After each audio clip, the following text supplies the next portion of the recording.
Welcome to Carolina Warrior TV, the podcast. Up here again at the. Go ahead, name your gym. Lunatic Havoc Gym, right off of South Tryon. Very delicate, very very nice, dulcet tones. Trying to see if that actually works some, because Lord knows the other part didn't help him. No. All right, I got a couple of big things coming up on this podcast. This edition, we got Erin. Is it the original Outlaw? Osborne? I'm trying to remember. Outlaw. It don't matter. Okay, well, we got Erin Osborne on here. He'll join us in just 1 second. Obviously, you can already tell he's already on the line. And then maybe if we have enough time, we'll talk about the big. I got to adjust my microphone here. The Greg Hardy trying to come to the MMA scene. How do you feel about that? Greg Hardy? Yeah. Yeah, Greg Hardy. Maybe we'll get Erin Osborne's opinion about that too in just a second. But Erin Osborne has a big fight coming up November 12th up in NODA for Fight Lab as they make their triumphant return to the Charlotte, North Carolina area. Well, just their triumphant return in general to competing in fights again.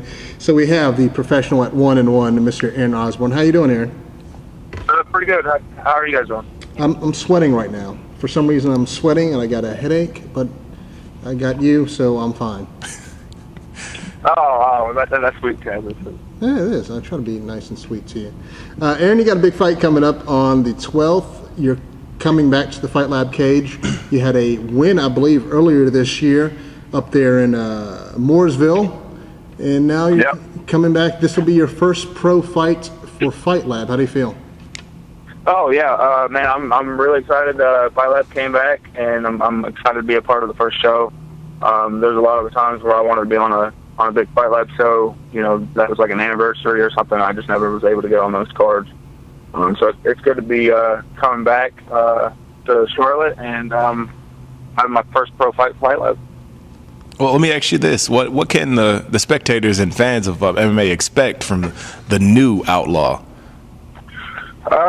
Just a full arsenal. I feel like I've really sharpened all of my tools. I took the necessary time, I feel like, to just to develop, man.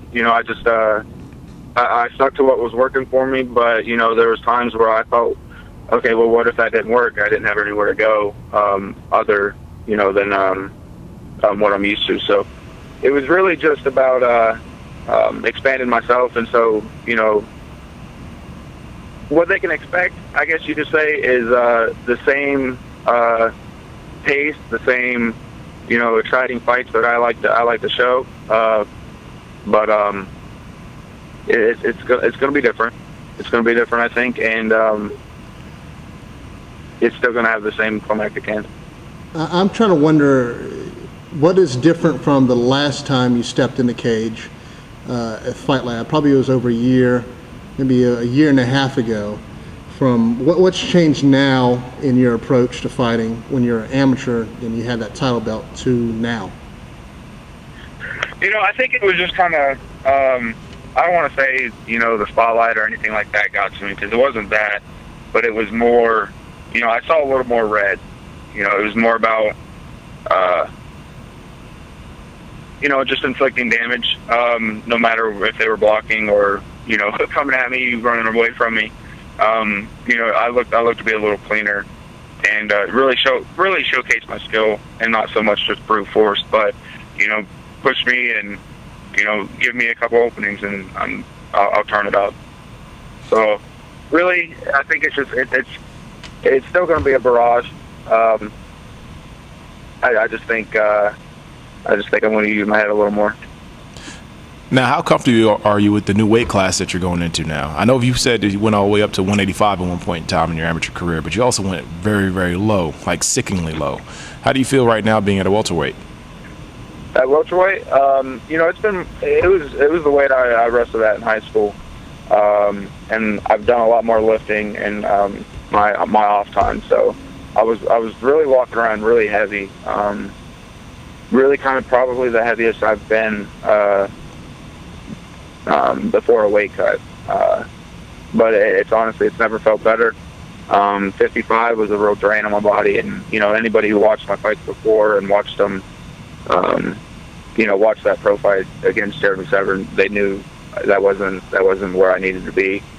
So I just kind of, built up and, felt like 170 was where I shine. So, where I feel good. 155 is always an option, if the right fight or whatever comes, but 170 is home for me. Tell us a little about the guys you're training up there. I believe up in Statesville, you got Tommy G Bernardo, who I believe is the headliner on this card. I believe you got young Nick Rodriguez out there, who's an amateur, becoming an amateur. Just tell us a little about the guys you're training with up there.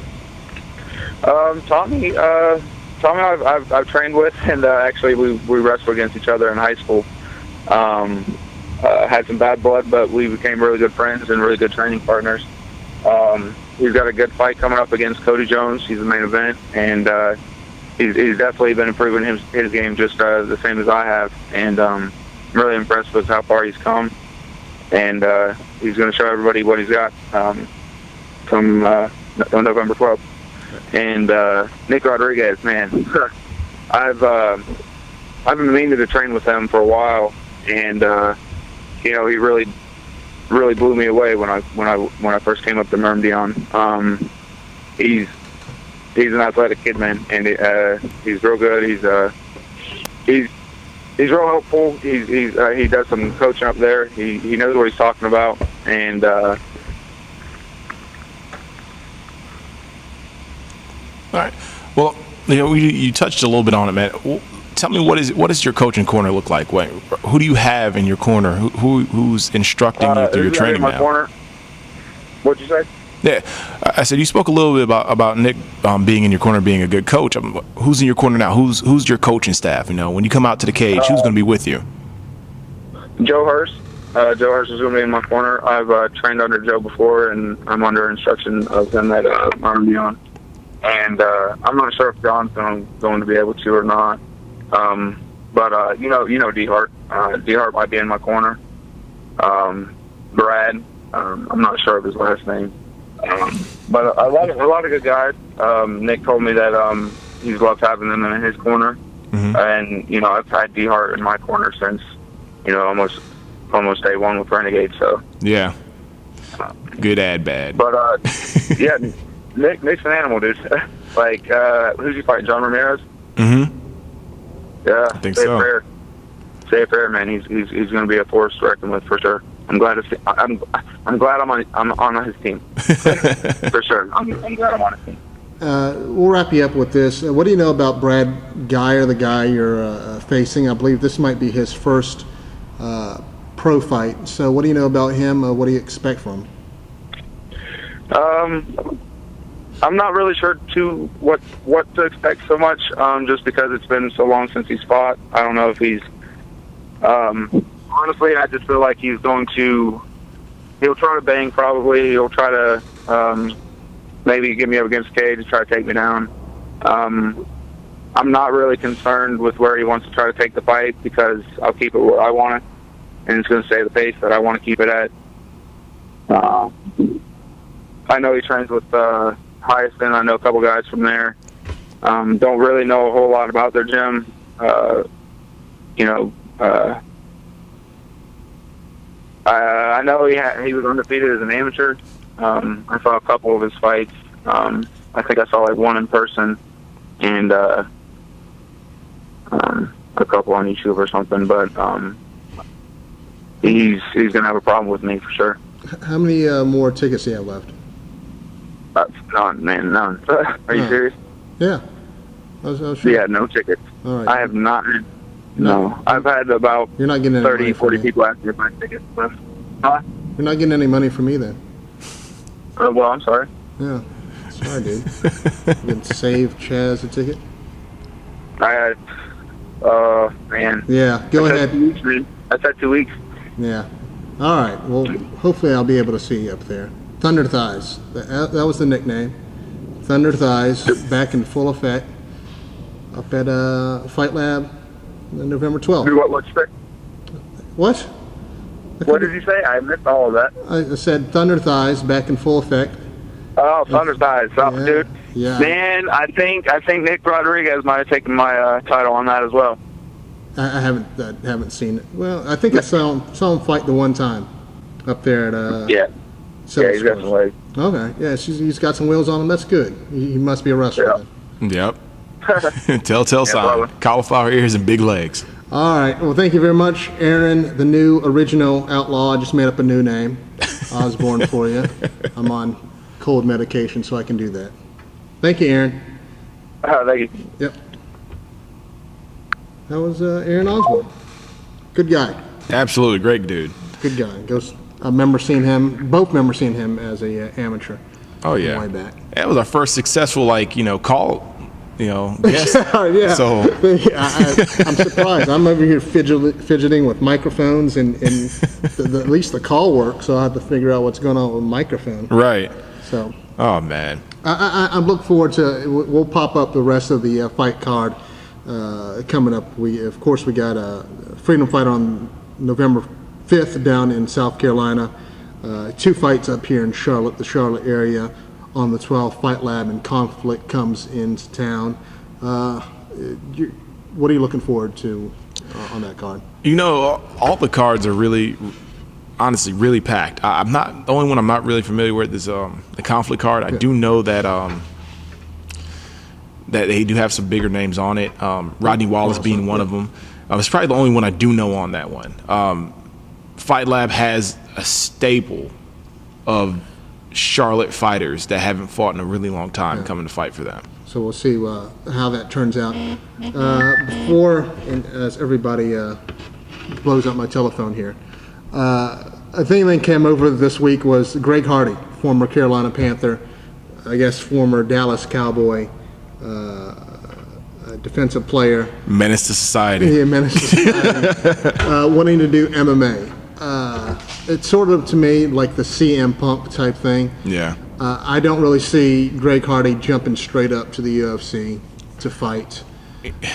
Anything can happen, but yeah, anything can happen. I don't think he has enough of a positive following to do the jump up like CM Punk did. I was reading a story about Steve Sorensen, and it was a great story. I just don't think he has what it takes to be a good professional fighter. Yeah. I don't think he has the mentality for it. I don't think he has the self-drive. I don't think he has even the want to do it. It's just, what do I do next? I have no backup plan. And that's probably the sad part, that, again, it's what we touched on most of these shows, that you just cannot step up and say, oh, I'm going to take up MMA. There's years of training, years of background you got to go through just to make it even to a B, C level show. Yeah. And just to jump up, I don't think he was trying to go straight to the UFC, but it's a type of mentality that you just can't go straight to the big show. Right. It lacks professionalism, like your phone going off. Yeah, I'm sorry. I'm a popular guy now. I'm popular now. We got this podcast going on. We got equipment that may or may not work right now. I'm pretty sure if you're hearing me, it's picking up something. But we're about to get out of here on this, and then we'll start touching on, especially with the local shows coming up next month. I think we might have a couple of interviews lined up with some of the guys on the Freedom Fighter show, and basically whoever else takes my calls or text at this point. We do take text messages. You can do a text-in interview. And nice. Anything you want to go out on? Yeah, a couple quick things. We have a huge local fighter fighting Friday for Bellator. Ricky Rainey is stepping back in the cage after I would say about 6-month hiatus. He had a couple of fights that kind of fell through, and he's stepping back in the cage. You can check him out on BellatorMMA.com, live stream. Always puts on a good show. Different mindset, different mentality, different place, different training. He's in a really good spot, and I can't wait to see him, put in some work. As well as, hopefully, in the next couple of weeks, we'll be able to do the Freedom Fighter card coming up and do our own little, sort of preview. Yeah. Coming up. It might be a separate video. We'll see how it works out. Maybe, I don't know. We just wing it. This is not planned whatsoever. No, absolutely not. I mean, can you not tell? Another sweatpants Sunday. Yeah, it really is sweatpants Sunday. So, all right, folks, I think I'll wrap it up. And Ricky Rainey was robbed last time I saw. Oh man, yeah. Out in Oklahoma, great state of Oklahoma, but the athletic commission did hit him wrong. Oh yeah, they did. So he's looking for redemption, I guess, for that. He is looking for another tattoo.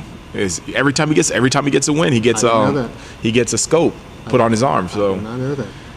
trying to get that bad boy all the way down to his fingertips. Wow. That's how many wins he's trying to get. That's awesome and sounds really weird, but I guess that's all right, folks. We're going to get on out of here. Thanks for watching another exciting or listening to another exciting edition of Carolina Warrior TV podcast. Remember, you can listen to us if you're just doing nothing and bored at work. You can listen to us on SoundCloud, or if you want to watch our pretty mugs, Hey, why not? YouTube. Or the Luscious Fro. Go to the Luscious Fro. I'm not going to touch that thing because something might bite me. No, I might have a chocobo in it. Oh. Thank you, everyone. Thank you, everybody, for watching and listening. Appreciate it. Yeah.